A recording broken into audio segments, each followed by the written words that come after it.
واسه بچم اسباب بازی گرفتم، یه هدرز و یه مکش.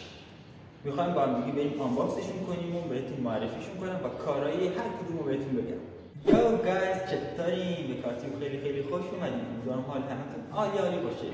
این ویدیو اولین پارت با سازی 405 منه و واسش 2 تا اسباب بازی خیلی خفن گرفتم، یه هدرز و یه مکش. تو این ویدیو میخوام این 2 تا رو با هم دیگه بررسی کنیم، کاراییشون رو کامل بهتون بگم و در آخر ویدیو یه سری نکات خیلی مهم راجع به خرید هدرز میخوام بهتون بگم که حتما ببینید وگرنه یه اشتباه بزرگ مرتکب میشید. حالا اول از همه چی بریم داخل موتور، ورودی و خروجی و اشتعال ماشین واسهتون یه توضیحی بدم که روال کلی چنین یه استیجی که ماشین دستتون بیاد.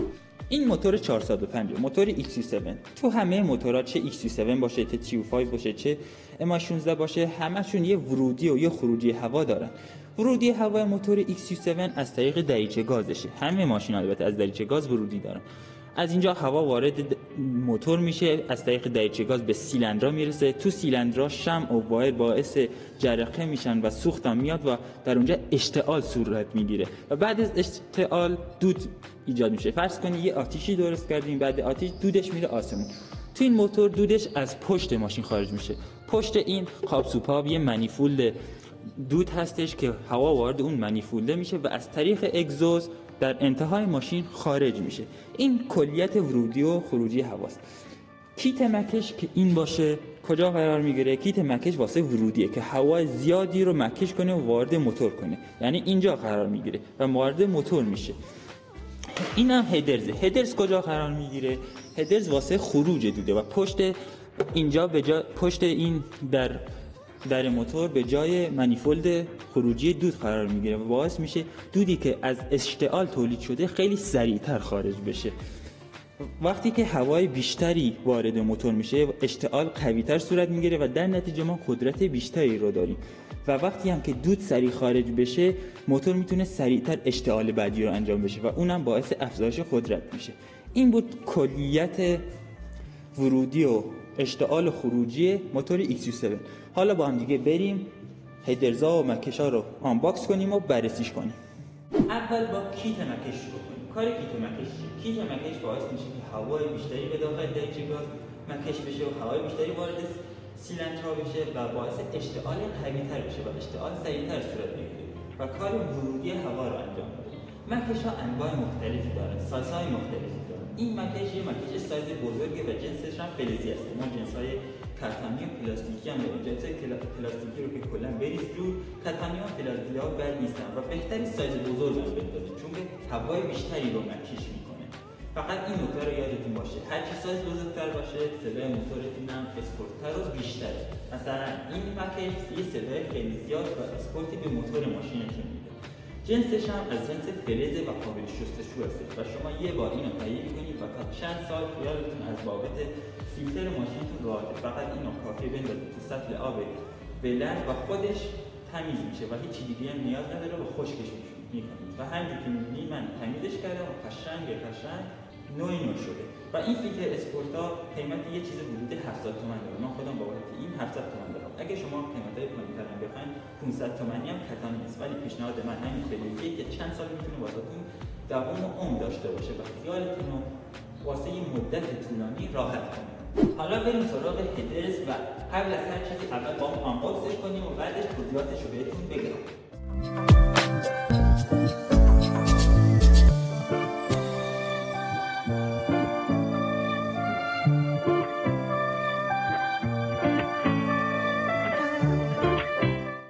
بریم سراغ توضیحات هدرز. هدرز که من آنباکس کردم خود هدرز توش بود و یه دونه هم جوله به جای کاتالیزور ماشین داخلش بود. باید حتما این جوله رو داشته باشه. همچنین پیک و مهره‌های لازم برای نصبش هم باید همراه باشه. حتما از این جای مطمئن تهیه کنید. من خودم از مشهد هدرز خریدم، واقعا پروژه خیلی خوبیه.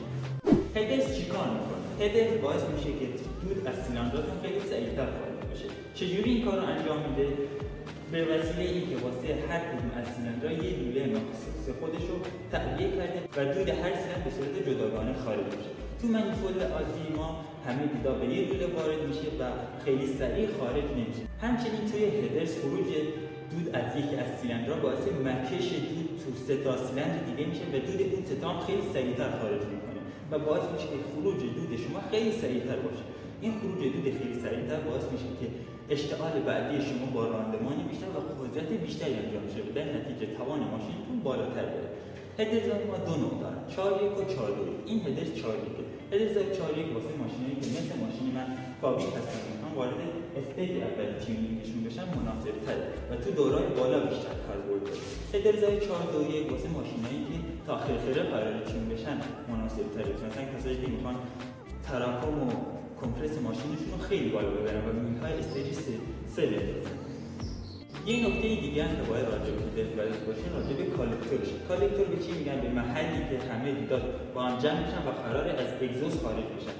کالکتور هر چقدر گنده‌تر باشه باعث خروج راحت‌تر دود میشه. ما کالکتور 50 داریم، 55 داریم، 60 هم داریم. این کالکتور 60 و بزرگترین کالکتور ممکن واسه موتور EC7. این کالکتور 60 باعث میشه که دود خیلی آسان‌تر از بقیه چیزا خارج بشه. حتما اگه هدرز بگیرید به سایز کالکتورش دقت کنید. یه نکته دیگه که باید راجع به هدرزا بلد باشین اینه که هدرزا 2 جنسه. یه جنس استی داریم و یه جنس فولادی. این هدرز فولادیه. هدرزای فولادی قیمت به مراتب کمتری دارن ولی میتونه 90% همون هدرزای استی رو به شما بده به شرطی که طراحیش از روی هدرزای اصلی باشه. حالا برسیم به آخر ویدیو و نکات مهمی که راجع به خرید هدرز می‌خواستم بهتون بگم. این نکات رو حتما موقع خرید هدرز رعایت کنید تا بهترین خرید داشته باشید. نکته اول راجع به جای جوشا هستش. جای جوش این هدرز رو اگه نگاه کنید یه جوشای خیلی محکمی داره و جوشاش خیلی خوب انجام شده. نکته دوم اینه که از یه جای معتبر حتما خرید کنید و انتخاب درستی رو راجع به هدرزتون داشته باشید. اگه قرار ماشینتون یه تیمین معمولی بشه حتما هدرز 4.1 بندازید. ولی اگه قرار به استجاب بالای تیمین برسید هدرز 4.2 رو بندازید. نکته دیگه اینه که هدرزای فولادی هیچ مشکلی نداره. شاید یه سری جا بهتون میگن هدرز فولادی بده و فلان و بیستار ولی اصلا به این حرفا توجه نکنید. هدرزای فولادی مقاوم‌تر از استیلا هستن، فقط اینه که راندمانش حدود 95% استیلا هست و به نکاتی که باید دقت کنید اینه که از روی مدل اصلی مثلا مدل اچنزت ساخته شده باشه. یه نکته دیگه هم که خیلی راجع به خرید هدرز مهمه سایز کالکتورش هست. حتما کالکتور 60 بگیریم که بهترین راندمان رو به شما بده. یه هزینه بیشتری داره، مثلا حدود 300-400 تومان باید بیشتر هزینه کنید ولی ارزشش رو داره. این هدرز من هدرز 4.1 کالکتور گرد کالکتور 60 هستش و قیمتش هم من 2500 گرفتم. واقعا هدرز خوبی دارم که نگاش میکنم. خب گاید دمتون که با من و بچه‌م همراه بودیم و اسباب بازی‌هاشو معرفی کردیم. تو ویدیوهای بعدی حتما این اسباب بازی‌ها رو نصب می‌کنیم. ویدیو بعدی راجع به مکیشه و ویدیو بعد از اونم راجع به هدرز می‌خوایم با هم نصبشون کنیم، تفاوت راندماناشو بگیریم، شتابگیری کنیم با ماشین ببینیم چقدر فرق می‌کنه، تفاوت صداهاشون رو ببینیم و کلی چیز خفنی. اگه ویدیو دوست داشتین حتما ویدیو رو لایک کنید، کانال ساب داشته باشین که ویدیو بچه من از دست ندید. این بچه با دست به شما خوش میاد. یه ساب چیه؟ بزنید دیگه. و مثل همیشه دوستتون دارم زیاد و خدا ببرد. خودتون